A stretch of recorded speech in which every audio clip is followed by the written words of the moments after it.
ইসরায়েলের হামলায় হুঁশিয়ারির পর আবারও আলোচনায় ইরানের ক্ষেপণাস্ত্র সক্ষমতা, স্বল্প থেকে দূরপাল্লা, হাইপারসনিক কিংবা ব্যালিস্টিক।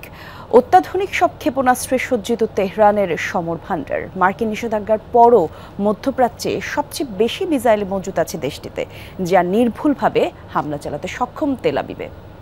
সিলন ফ্যামিলি ব্লেন্ডের কড়ালিকার আর সতেজ স্বাদের পারফেক্ট ব্লেন্ডে স্বপ্নেরা মিলুক টানা।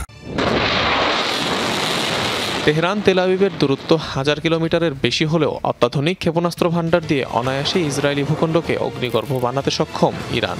শুধু তাই নয়, ইরানের এমন মিসাইলও আছে যা মাত্র 12 মিনিটে ইসরায়েলে আঘাত হানতে পারে।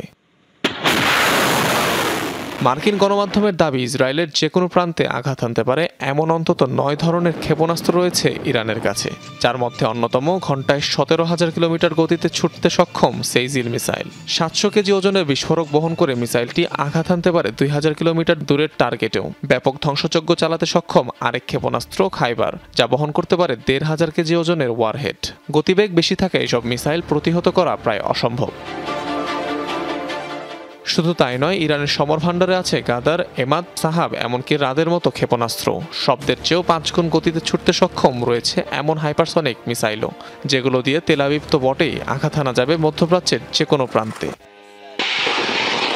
তেহরানের অত্যাধুনিক ড্রোনের বহরে আছে আবাবিল, আরাশ, কারার, কিয়ান এবং মহাজের সিরিজের মনুষ্যবিহীন আকাশযান, যা দিয়ে শত্রুপক্ষের চোখ ফাঁকি দিয়ে নির্ভুলভাবে আঘাত হানা যাবে লক্ষ্যে।